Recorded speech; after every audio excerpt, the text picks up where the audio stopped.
على سيدنا مولانا محمد وعلى آل سيدنا কুন্দি যেন ডাকে সে যায় এই বাড়ি ঘর সারিতে আপন আপন কাপড় খুলি সাদা কাপড় পরাবে আল্লাহুম্মা সাল্লি আলা সাইয়্যিদিনা মাওলানা মুহাম্মদ ওয়া আলা আলি সাইয়্যিদিনা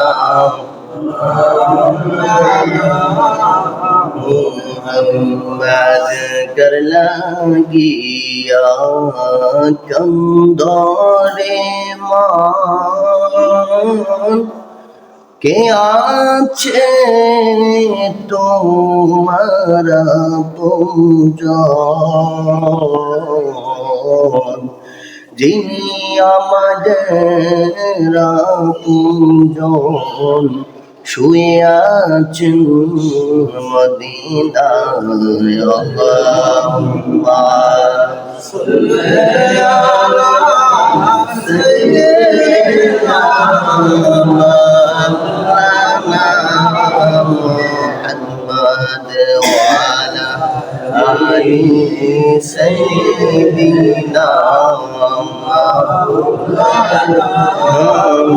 মুহাম্মদ গাছে চিনলো মাসে চিনলো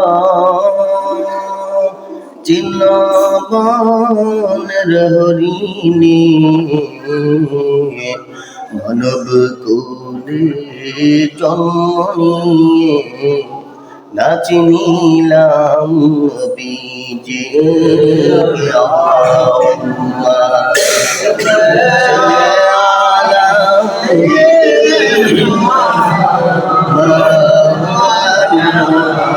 محمد وعلى آل سيدنا بلغ الله بكماله خشف الدجى بجماله صمد جميع إصفاله صلوا عليه وعلى جيب সম্মানিত মুসল্লি ইকরাম মুরব্বী ইকরাম আজকের পবিত্র জুম্মার দিন গরিবের হজের দিন আল্লাহ পাক আমাকে এবং আপনাদেরকে আল্লাহ পাক আমাকে কোরআন এবং হাদিস থেকে আর আপনাদেরকে আমলের নিয়তে শ্রবণ করার জন্য যে দান করেন সেজন্য মহান রব্বুল আলামিনের দরবারে প্রাণ খুলে উজাড় কণ্ঠে সমকণ্ঠে একবার বলি আলহামদুলিল্লাহ। আমি আপনাদের সম্মুখে হাসরের মাঠের অবস্থা সম্পর্কে তুলে ধরার চেষ্টা করব।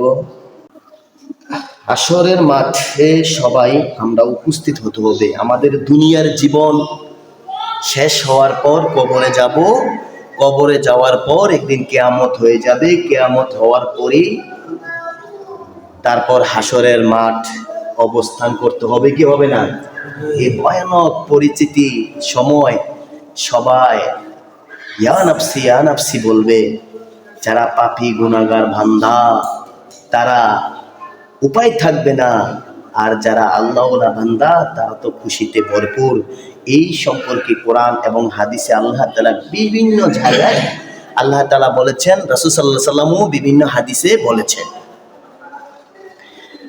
যেদিন কিয়ামতটা শুরু হবে, কিয়ামতের শুরু মাঠের সময়, আজ থেকে আমরা যে সূর্যটা দেখি 9,30,00,000 মাইল দূরে অবস্থিত।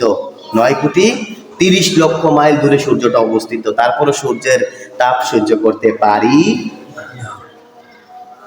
আমরা ঘরে ছাদে থাকি, ছাদে থাকার পরও থাকতে পারি না গরমে, তারপর ফ্যানও ব্যবহার করি, করি কি করি না? তারপরও থাকা যায় না, তারপরে এসিও ব্যবহার করে, আছে না নাই? হাসরের মাঠ এমন হবে না, যারা আল্লাহ তাআলার বান্দা, আল্লাহ তাআলা তাদেরকে 7 ব্যক্তিকে আল্লাহ তাআলা আশ্রয় দিবেন, বাকি সব গুনাহ থাকবে, তখন শাস্তি ছাড়া উপায় নাই। তুদনা শামসু ইয়াউমাল কিয়ামাতি মিনাল আলাকা, তুদনা শামসু ইয়াউমাল কিয়ামাতি মিনাল খালাকা, হচ্ছে সূর্যটা আধ হাত উপরে চলে আসবে কাল হাসরের মাঠে। কোথায়? কত হাত? কথা বল না কেন? সূর্যটা আধ হাত উপরে, আধা ইঞ্চি উপরে চলে আসবে। এখন সূর্যটা 9,30,00,000 মাইল দূরে অবস্থিত। হাদিসে এসেছে এই সূর্যটার 12টা মুখ রয়েছে। এই সূর্যটার 12টা মুখের মধ্যে আল্লাহ তাআলা, রাসূল বলেছেন 11টি মুখ উপরের দিকে আর একটা মুখ দিয়েছে দুনিয়ার জমিনে, তারপরও থাকতে পারি না, ঠিক কিনা? এই 12টা মুখ তখন আমার আপনার মাথার উপরে দেওয়া হবে। কোন হাদিসে এসেছে এই সূর্যটা উল্টা পিঠ দুনিয়ার জমিনে দেওয়া হয়েছে। আর কিয়ামতের সময় হাসরের মাঠে ওই পাপী গুনাহগার বান্দাদেরকে ওই সূর্যটা বাসটা দেওয়া হবে। যখন বাসটা দেওয়া হবে, বাতের মার যেমনি ভাবে টকবক টকবক করে উঠে, ঠিক তেমনি ভাবে মানুষের মস্তিষ্ক আর শরীরের গোস্তগুলি ঘষে ঘষে নিচের দিকে পড়তে থাকবে। মোমের মধ্যে যদি একটা আগুন দেন, সুতারার মধ্যে মোমটা যেমনি ভাবে গলে নিচে পড়ে যায়, ঠিক আমার আপনার দেহ থেকে শরীরটা এভাবে গলে পচে চলে যাবে, নিচে পড়ে যাবে, টকবক করবে, ব্যথায় অস্থির, কষ্টে সীমা থাকবে না। এতটা কষ্ট, সূর্যের তাপ কেউ কি সহ্য করতে পারবো নাকি? কেউ সহ্য করতে পারবো না। আল্লাহ তাআলা যদি আমাদের প্রতি, আপনার প্রতি দয়া না করে, কথা বুঝতে পারতেছেন তো? আল্লাহ আমাদের প্রতি, আপনার প্রতি দয়া করতে হবে, না করলে আমাদের উপায় থাকবে কি? হাসরের মাঠে উপায় থাকবে? উপায় থাকবে না। আল্লাহ তাআলার হাবিব বিশ্বনবী জনাবে মুস্তাফা সাল্লাল্লাহু আলাইহি ওয়াসাল্লাম বলেছেন, হাত্তা তাকুনু মিনহা ফাতাকামি কদারি মিলি ফাতাকুনান নাস আলা কদরি আমালি মিনাল আওয়াকা। সেই দিন মানুষ যার যার পাপ অনুযায়ী শাস্তি পাবে। দুনিয়াতে যে যেমন পাপ করেছে সেই তেমন অনুযায়ী পাপ পাইতে হবে, সেই অনুযায়ী শাস্তি পাবে। এখন সকলের গুনাহ কি এক সমান? কেউর বেশি, কেউর কম, কেউরা কি মিডিয়াম, এরকম গুনাহ আছে না নাই? যার যার গুনাহ অনুযায়ী সে এই হাসরের মাঠে গামরাতে থাকবে, শাস্তি পেতে থাকবে। অমিনহুম মাইয়াকুনু ইলা কাবাইন, যার গুনাহ কম সে টাকুর পর্যন্ত তার আগুন থাকবে।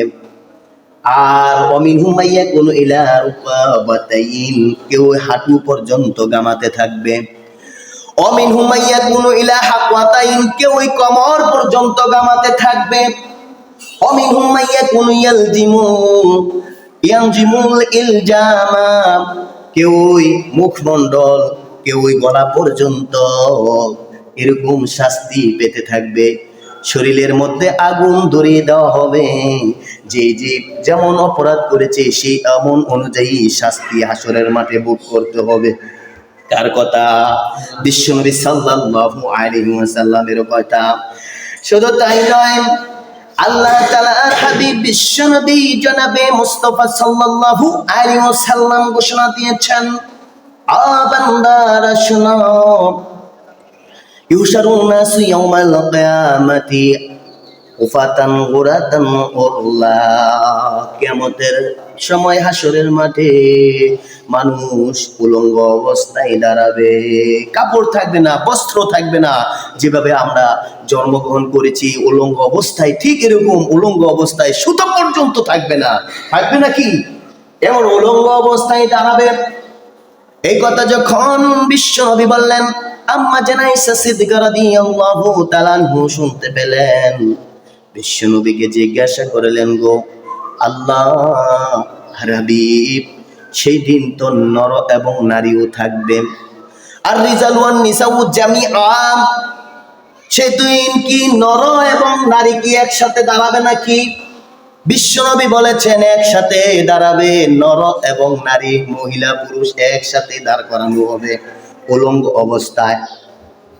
তখন আম্মা জান আয়েশা সিদ্দিকা রাদিয়াল্লাহু তাআলা আনহু আবার প্রশ্ন করলেন, ইয়ানজুরু বাদুহুম ইলা বাদ, কেউ কি কারোর দিকে তাকাবে না নাকি? কেউ কি কারোর দিকে তাকাবে না? তখন বিশ্বনবী সাল্লাল্লাহু আলাইহি ওয়াসাল্লাম আম্মা জান আয়েশা সিদ্দিকা রাদিয়াল্লাহু তাআলাকে বলা মানে আমাদেরকে জানিয়ে দেওয়া, ঠিক না? বিশ্বনবী তার স্ত্রীর কাছে বললেন, আম্মা জান আয়েশা সিদ্দিকা রাদিয়াল্লাহু তাআলা বললেন, ওরে না আয়েশা, ইয়া আয়েশা সিদ্দিকা রাদিয়াল্লাহু তাআলা ওয়া আসাদু আমরুহুম, সেই দিন এত ভয়ানক থাকবে, আইয়ানজুরু বাদুম ইলা বাদ, কেউ কারোর দিকে তাকাতে এই চিন্তা চেতনা থাকবে না, ইয়া নাফসি দিশাহারা হয়ে থাকবে, দিশাহারা হয়ে যাবে। আমরা অনেক সময় এই দুনিয়াতে অনেক কিছু হারিয়ে ফেললে কি হয়ে যায়, দিশাহারা হয়ে যায় কিনা, অনেক কিছু খেয়াল থাকে না। এমন সেটা হয়ে যায়, আমার আপনার সন্তান যদি হারিয়ে ফেলি তাহলে আমরা দিশাহারা হয়ে যাই সন্তানকে খুঁজে পাওয়ার জন্য, ঠিক কিনা? এমন মা আছে, সন্তান পানির মধ্যে পড়ে গেল, মা মনে করুন সন্তান কারেন্টের মধ্যে পানির মধ্যে লেগে মরে গেল, ওই পানিটা কারেন্টের সাথে সংযুক্ত, তখন ওই যে কারেন্টে লেগে মরেছে, তখন মার হুঁশ জ্ঞান নাই যে সেও গেলেও মারা যাবে, কিন্তু হুঁশ জ্ঞান নাই, মাও ঝাঁপিয়ে পড়ে মাও মারা গিয়েছে, ঠিক কিনা? কারণ এইটা হলো কেন, মার চিন্তা, মা তো সব কিছু বুঝে, সেই তো এইটার কথা খেয়াল নাই তার, যে কারেন্টের মধ্যে ওই পানির সাথে সংযুক্ত এই কথাটার খেয়াল নাই, স্বয়ং আছে খেয়াল তার সন্তানকে তার সন্তান মারা গিয়েছে কখন তুলিয়ে আনবে। কথা বুঝতে পারছেন? দিশাহারা হয়ে থাকবে, কেউ কারোর দিকে তাকাবে না, দিশাহারা হয়ে যাবে। এরপরে যখন পাপী বান্দারা কষ্ট ভোগ করতে পারবে না, তখন তারা একে অপরের মধ্যে দৌড়াইয়া তারা বিচার শুরু করার জন্য হযরত আদম আলাইহিস সালামের কাছে সকল উম্মতেরা যাবে। তার কাছে বলেন না কেন, আওয়ালু কাদ জা ইবনে আদম, ওকাদ জা আদমের কাছে চলে যাবে। আদমের কাছে যখন চলে যাবে, আদম বলবে, ফায়াকুনা লাস্তু লাহা, আমি পারবো না, আমি তাড়াতাড়ি সুপারিশ করার জন্য সুপারিশ করতে পারবো না আল্লাহ তাআলার দরবারে। তারা বলবে, আল্লাহ, এ আল্লাহর নবী, আপনি, আমরা হলাম আপনার সন্তান, আপনি আমাদের আদি পিতা। আমাদের কি পিতা বলেন তো? আদি পিতা আদম আলাইহিস সালাম, আপনি আমার বাবা, আপনি সুপারিশ করুন যেন তাড়াতাড়ি বিচারটা হয়ে যায়। তখন ওই হযরত আদম আলাইহিস সালাম বলবে, আমি ভুল করেছি। আল্লাহ তাআলা বলেছে, ওয়ালা তাকরাবা হাযিহিশ শাজারাতা ফাতাকুনা মিনাজ জালিমিন। সূরাতুল বাকারা ৩৫ নং আয়াতে বলেছেন, ওয়ালা তাকরাবা হাযিহিশ শাজারাতা ফাতাকুনা মিনাজ জালিমিন। আমাকে বলেছিল গাছটির নিকট না যাওয়ার জন্য, আমি গাছটির নিকট গিয়েছিলাম, শয়তানের প্রতারণায় পড়ে, শয়তানের ধ্যান ধারণায় পড়ে আমি ওই গাছটির নিকট চলে গিয়ে ফাতাকুনা মিনাজ জালিমিন, আমি জুলুমদের অন্তর্ভুক্ত হয়ে গেলাম, আমি গুনাহগার বান্দা হয়ে গেছি।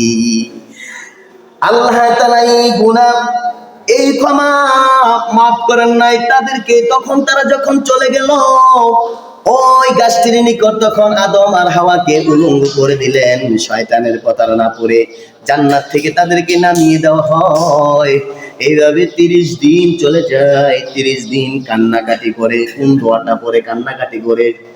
এই দোয়াটা পরে, রব্বানা যালামনা আনফুসানা ওয়া ইল্লাম তাগফির লানা ওয়া তারহামনা লানাকুনান্না মিনাল খাসিরিন। এটা আদম আলাইহিস সালাম। দোয়াটা পড়েছিল। এই জন্য আমরা এই দোয়াটা পড়ি কি পড়ি না নামাজের শেষে? রব্বানা যালামনা আনফুসানা, আনফুসানা তো আমি নিজের উপর জুলুম করেছি। আনফুসানা ওয়া ইল্লাম তাগফির লানা, আল্লাহ তুমি যদি দয়া না করো, তুমি যদি দয়া না করো, ইল্লাম তাগফির লানা ওয়া তারহামনা লানাকুনান্না মিনাল খাসিরিন, আয় আল্লাহ আমি জুলুমদের অন্তর্ভুক্ত আর আল্লাহ আপনি ক্ষমা করে দিন, আপনি আমাদের প্রতি দয়া করুন। আপনি যদি আমাদের প্রতি দয়া না করুন তাহলে তো আমি আমার উপায় থাকবে না। এই বলে দোয়া চেয়েছেন, আল্লাহ তাআলা দোয়াটা কবুল করে নিলেন। বলেন সুবহানাল্লাহ, দোয়াটা কবুল করে নিলেন। এরপরে তারা বলবে, ওই আদম আলাইহিস সালাম বলবে, লাস্তুলা আমি পারবো না, ওয়ালাকুম আলাইকুম বিইব্রাহিম, আর তোমরা ইব্রাহিম আলাইহিস সালামের কাছে চলে যাও, ফাইন্নাহু খলিলুল্লাহ, তিনি আল্লাহ তাআলার বন্ধু, তিনি পারবে সুপারিশ করার জন্য। তখন তারা চলে যাবে কার কাছে? ইব্রাহিম আলাইহিস সালামের কাছে। যখন চলে গেল তখন ফাতাকুনা ইব্রাহিম লাস্তুলাহা, একই কথা বলে, আমিও পারবো না, আমিও ভুল করেছি। কে বলবে? ইব্রাহিম আলাইহিস সালাম বলবে, আমি ভুল করেছি, ওই ভুলটা আমি আমার নিজের স্ত্রীকে বোন ডেকেছিলাম, না জানি এই গুনাহগারের কারণে আমি জাহান্নামী হয়ে যাই, আমি নিজেই পেরেশানির মধ্যে আছি, আমি নিজেই পেরেশানির মধ্যে। ইব্রাহিম আলাইহিস সালাম বলবেন, ক্বালু ফায়াকুলু লাস্তুলাহা, আমি পারবো না, ওয়ালাকিন আলাইকুম বিমূসা ফাইন্নাহু মূসা কালামুল্লাহ। ইব্রাহিম আলাইহিস সালাম বলবে, যাও, ওয়ালাকিন আলাইকুম বিমূসা, মূসার কাছে চলে যাও। তখন মূসার কাছে যখন চলে যাবে, কারণ মূসা হলো ফাইন্নাহু কালামুল্লাহ, আল্লাহর সাথে কথা বলেন, তিনি পারবেন। তখন মূসা আলাইহিস সালাম একই কথা বলে, ফায়াতুনা আলাইকুম লাস্তুলাহা ফায়াতুনা লাস্তুলাহা, আমিও পারবো না, তোমরা চলে যাও, ওয়ালাকিন আলাইকুম বিঈসা আলাইহিস সালামের কাছে, কারণ ফাইন্নাহু ঈসা আলাইহিস সালাম রুহুল্লাহ, যাকে রুহু দান করেছেন, যিনি মরা মানুষ জিন্দা করতে পেরেছেন ওনার যুগের সময়। মরা মানুষকে জিন্দা করতে পেরেছেন কে বলেন তো? হযরত নূহ আলাইহিস সালাম অনেক বছরের হাড্ডি হুড্ডি মানুষগুলোকে সে তার হাতের ইশারায় কাফেরদের সম্মুখে হাতের ইশারায় কি করেছেন? এই জীবিত করে ফেলছেন। বলেন সুবহানাল্লাহি ওয়া বিহামদিহি। কারণ নবীদেরকে এগুলি দিয়েছেন মুজিজা, কারণ এগুলি দিয়েছেন, এগুলি না দিলে তো নবীর কোনো চিহ্ন থাকবে না। নবীকে বোঝার জন্য নবীদেরকে আলেমদেরকে কি দিয়েছেন? মুজিজা দিয়েছেন কি দেন নাই? এগুলা মুজিজা দিয়েছেন। আমাদের বিশ্বনবীকেও মুজিজা দিয়েছেন অনেক। বিশ্বনবী মরা মানুষকে জিন্দা করতে পারতেন। বিশ্বনবীর হাতের ইশারা, ইকতারাবাতিস সাআতু মিন শাক্কাল কমার, তো এই যে হাতের ইশারায় কি করেছেন? চাঁদ দ্বিখণ্ডিত হয়েছে। এই আমার আপনার হাতের ইশারা কি চাঁদ দ্বিখণ্ডিত হবে? কখনো না, ইম্পসিবল, কখনো সম্ভব নয়। তাহলে প্রমাণ তো একটাই লাগে, আমাদের নবী, আর বেশি লাগেনি, যে তিনি আখিরি নবী, শেষ নবী, যার ইশারা হাতের আঙ্গুলের ইশারায় চাঁদ দ্বিখণ্ডিত হয়ে যায়, আবার একসাথে হয়ে যায়। বলেন সুবহানাল্লাহি ওয়া বিহামদিহি। এই ক্ষমতা দিয়েছেন কে? আমার আল্লাহ তাআলা। রাসূল পাক সাল্লাল্লাহু আলাইহি সাল্লাম, এগুলো মুজিজা। চলে যাও, তোমরা চলে যাও মূসা। তখন ঈসা আলাইহিস সালাম বলবে একই কথা, আমি পারবো না, আমি ভুল করেছি, আমাকে বলেছিল আল্লাহর পুত্র, আমাকে আল্লাহর পুত্র বলেছিল খ্রিস্টানরা। হযরত ঈসা আলাইহিস সালামের জন্ম নিয়ে অনেক কটূক্তি করেছেন, অনেক কি করেছেন, বদনাম করেছেন কি করেন নাই? সেটা পরিপূর্ণভাবে এসে কি করেন নাই, এই খ্রিস্টানদেরকে প্রতিবাদ করতে পারে নাই। এই জন্য সেই চিন্তায় আসফোস ঈসা আলাইহিস সালাম, আমি তো, আমাকে যে বলেছিল খ্রিস্টানরা যে আল্লাহর পুত্র হবে, সেই বিচার আমি ভালোভাবে করতে পারি নাই, আমি সেইটাই তো ভালোভাবে পালন করতে পারি নাই, এই চিন্তায় আমি নিয়োজিত আছি, না জানি আমি জাহান্নামী হয়ে যাই। ঈসা আলাইহিস সালাম বলবে, যাও, তোমরা চলে যাও, ওয়ালাকিন আলাইকুম বিমুহাম্মাদ, মুহাম্মাদের কাছে চলে যাবে। মুহাম্মদ আলাইহিস সালাম বলবে, আনা লাহা, আমি আছি, ইয়াশফাআন ইয়াউমাল কিয়ামাতি শাফাআ, আমি আছি তোমাদেরকে কিয়ামত কিয়ামতের সুপারিশ করব। আর কিয়ামতের সুপারিশ সময় রাসূল পাক সাল্লাল্লাহু আলাইহি সাল্লাম মাথায় কি সেজদা অবস্থায় পড়ে ইয়া উম্মতি ইয়া উম্মতি ইয়া উম্মতি। তখন জিবরাইল আলাইহিস সালাম বলেন, কি হয়েছে আপনার উম্মতের? আমার উম্মতি ছাড়া তো আমি লা ইয়াদখুলুল জান্নাতা ইল্লা উম্মাহ, আমি উম্মত ছাড়া কি করে জান্নাতে যাব না। তখন আল্লাহ তাআলা বললেন, তার উম্মত চাও ও আখরিজ বের করে নাও, ওয়া ইন কানা মিসকালা মিন কলবি যাররাতিন বিল ঈমান, যার অন্তরে বিন্দু পরিমাণ ঈমান আছে তাকে খুঁজে খুঁজে বের করে আনো। যদি আমাদের কোনো বিন্দু পরিমাণ কোনো ঈমান থাকে, আমরা যত গুনাহ করেছি ওই গুনার শাস্তি ভোগ করে আমরা একদিন জান্নাতে যেতে পারবো। মুসলমানেরা, যদি আমরা মুসলমান হয়ে শিরক করি, আমরা কি যেতে পারবো? কোনোদিন যেতে পারবো না।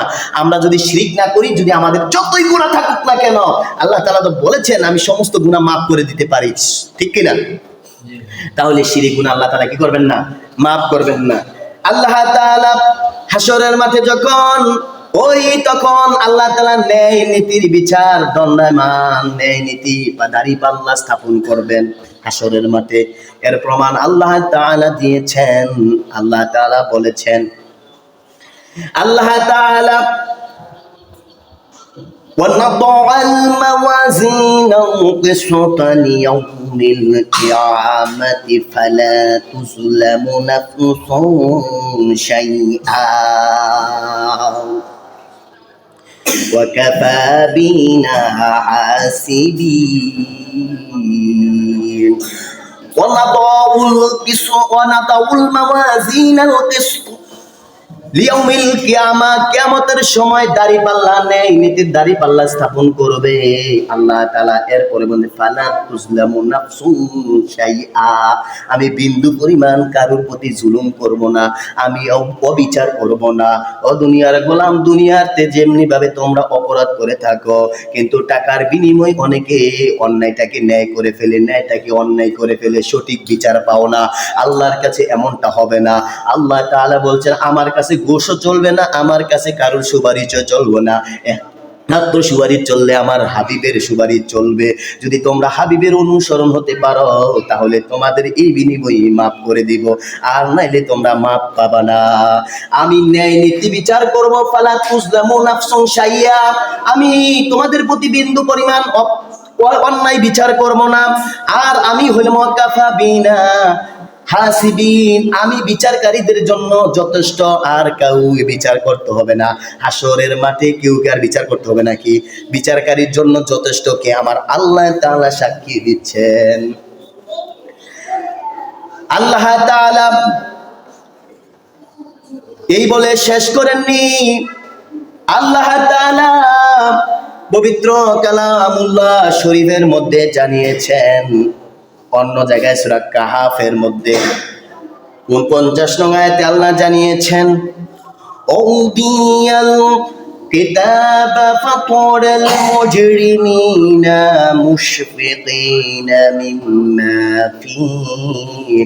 মিম্মা ফীহি ওয়া ইয়াকুলুনা ইয়া ওয়াইলাতানা মা লিন হাযাল কিতাব هذا الكتاب لا يغادر صغيرة ولا كبيرة إلا أحصاها। আল্লাহ তাআলা এইভাবে জানিয়েছেন, অপরাধীদেরকে যখন তাদের আমলনামা পেশ করা হবে, আমলনামা দেওয়া হবে, তারা অস্বীকার করবে এটা আমার আমলনামা নয়। উদিয়াল কিতাবা ফাতারাল মুজরিমিনা মুশফিকিনা মিম্মা ফি, তারা বলবে আমার এটা আমলনামা নয়, হায় হায় এটা আমি দেখতেছি। তখন তারা বলবে ফায়াকুলা ইয়া ওয়াইলাতানা মালি হাযিল কিতাব, এটা কেমন কিতাব, এটা কেমন কিতাব? সেই কিতাবের মধ্যে লা ইউগাদিরু সগীরা, ছোট গুনাহ তো বাদ দেওয়া হয় নাই, ওয়ালা কাবীরা, সেই দিন বড় গুনাহ তো বাদ দেয় নাই। সব ছোট গুনাহ বড় গুনাহ সমস্তগুলি ওই আমলনামায় তুলে ধরেছেন। কে বলেন তো? তারা নিষেধ করবে না আমরা এগুলা করি না। আল্লাহ পাক বলেছেন দেখো তোমরা তোমাদের তাদের হাতের মাধ্যমে আমলনামাটা দিবে, পড়ো তোমরা। ওয়াজাদু মা আমিলু হাদিরা, উপস্থাপন করবে তাদের সম্মুখে ওই আমলনামাটা উপস্থাপন করা হবে। পড়ো, ইকরা কিতাবাক ওয়া কাফা বিনাফসিকা আল-ইয়াওমা আলাইকা হাসিবা, তুমি তোমার বিচারের জন্য যথেষ্ট হয়ে যাও। এই দিন তার বিচারের জন্য সে নিজেই যথেষ্ট হয়ে যাবে। কিন্তু সে যদি বলতে না চায়, তার হাত অঙ্গ প্রত্যঙ্গ সব কিছু বলে দিবে। এই বলে দেওয়ার এই সিস্টেমটা কে রেখেছেন? কিরামান কাতিবিন আছেন কি নাই? মুতাফফিফিনের আয়াতের মধ্যে আল্লাহ জানিয়েছেন 10, 11, 12 নম্বর আয়াতে বলেছেন ইন্না আলাইকুম লাহাফিযিনা কিরামান কাতিবিনা ইয়ালামুনা মা তাফআলুন। আল্লাহ পাক বলেছেন কিরামান কাতিবিন, সেই দিন আমাদের যে আমলনামা সংরক্ষণ করে রেখেছেন এগুলো কি সন্দেহ করা যাবে? এগুলি সন্দেহ করা যাবে না। কিরামান কাতিবিন আমাদের আমলনামা কি করেছেন? লিখে রেখেছেন, এতে সন্দেহ করা যাবে না। সেই দিন যার যার আমল নিয়ে সে ব্যস্ত থাকবে। আল্লাহ তাআলা শুধু এই বলে শেষ করেননি, এরপরে বলেছেন ওয়াল ওয়াজনু ইয়াউমাল খাক ওয়াল ওয়াজনু ইয়াউমাইজিনিল হক, সেই দিন ন্যায় বিচার স্থাপন করবে। করার পরে ফাম্মা মান সাকুলাত মাওয়াজিনুহু ফাউলাইকা হুমুল মুফলিহুন, যাদের আমলনামাটা ডান হাতে দেওয়া হবে ফাউলাইকা হুমুল মুফলিহুন, তারাই সফল কাম হয়ে যাবে। আর অপরদিকে ওয়া আম্মা মান খাফফাত মাওয়াজিনুহু ফাউলাইকাল্লাযিনা খাসিরু আনফুসাহুম বিমা কানু বিআয়াতিনা ইয়াজলিমুন, যাদের আমলনামাটা বাম হাতে দেওয়া হবে তারা ক্ষতিগ্রস্ত হয়ে যাবেন। এই বলে শেষ করেননি, আয়াতটা বলেছেন সূরা আরাফ 7 নম্বর সূরা, 7 নম্বর সূরার মধ্যে 7 এবং 8 নম্বর আয়াতে বলেছেন। এটা সূরা আল কারিয়াতের মধ্যে বলেছেন فأما من ثقلت موازينه فهو في عيشة راضية وأما من خفت موازينه فأمه هاوية, বলেছেন যাদের আমলনামাটা ডান হাতে দেওয়া হবে তারা আনন্দময়, তারা জান্নাতের টিকিট পেয়ে যাবে। আর যাদের বাম হাতে আমলনামাটা দিবে তাদের হাবিয়া নামে জাহান্নামে নিক্ষেপ করা হবে। ওমা আদরাকা মা হিয়া, সেটা কি? নারুন হামিয়া, সেটা জ্বলন্ত আগুন। যাদের আমলনামাটা ডান হাতে দিবে সারা জান্নাতি, যারা আমলনামাটা বাম হাতে পাবেন তারা কি? জাহান্নামী। এই কথা সূরা কারিয়ার মধ্যে বলেছেন। এরপরে সূরাতুল জিলজালার শেষের আয়াত 92 নম্বর সূরা, শেষের আয়াতে বলছেন ফামান ইয়ামাল মিসকালা যাররাতিন খায়রান ইয়ারা ওয়া মান ইয়ামাল মিসকালা যাররাতিন শাররান ইয়ারা, সেই দিন যারা বিন্দু পরিমাণ যদি ভালো কাজ করে থাকে ওই ভালো কাজ দেখতে পাবেন। বিন্দু পরিমাণ যদি মন্দ কর্ম করে থাকে ওই মন্দ কর্ম দেখতে পাবে কি পাবে না? কথা বলেন না কেন? সবগুলো পারবে। আল্লাহ বলছেন জাররা জাররা পরিমাণ আমাদের এই যে ভালো করলো পাবো এবং মন্দ করলো জাররা জাররা পরিমাণ হিসাব দিবেন কাল হাসরের মাঠে। এতে কি সন্দেহ আছে নাকি? এতে কোনো সন্দেহ নাই। এটা হলো হাসরের মাঠের অবস্থা। এই অবস্থা থাকতে হবে কি হবে না? ইনসাফ, নীতি, ন্যায়, নীতি বিচার সেদিন থাকবে। সেই দিন কোনো অন্যায় বিচার থাকবে না। আমি আপনি কি করেছি, আমি দুনিয়াতে আমি আপনি কি চিন্তা করেছি, উদ্বোস করেছি, ওই চিন্তা চেতনার উপর নির্ভর করে আমার আপনাকে হাসরের মাঠে হিসাব নেবেন। বলেন সুবহানাল্লাহি ওয়া বিহামদিহি। আল্লাহ তাআলা সূরা বাকারা 284 নং আয়াতে আল্লাহ তাআলা স্পষ্ট জানিয়েছেন, ছেড়ে দেব ইনশাআল্লাহ, স্পষ্ট জানিয়েছেন ওয়াইন তাবদু মা ফি আনফুসিকুম আও তুকফু ইহাসিবুকুম বিহিল্লাহ, সেই দিন মানে মানুষের অন্তরে কি উদ্বোস করে এই হিসাব অনুযায়ী আমি কাল হাসরের মাঠে হিসাব নেব। বলেন সুবহানাল্লাহি ওয়া বিহামদিহি। আমার আপনার অন্তরে কি উদ্বোস করে, ভালো কিছু উদ্বোস করে না খারাপ কিছু উদ্বোস করে, এই চিন্তা চেতনার উপর কাল হাসরের মাঠে আমার আর আপনার কি নেবেন? হিসাব নেবেন। কথা বুঝতে পেরেছেন? তাহলে যারা নামাজ পড়েন নাই নামাজ পড়ে নেন। ওয়া আখিরু দাওয়ানা আলহামদুলিল্লাহি রাব্বিল আলামিন।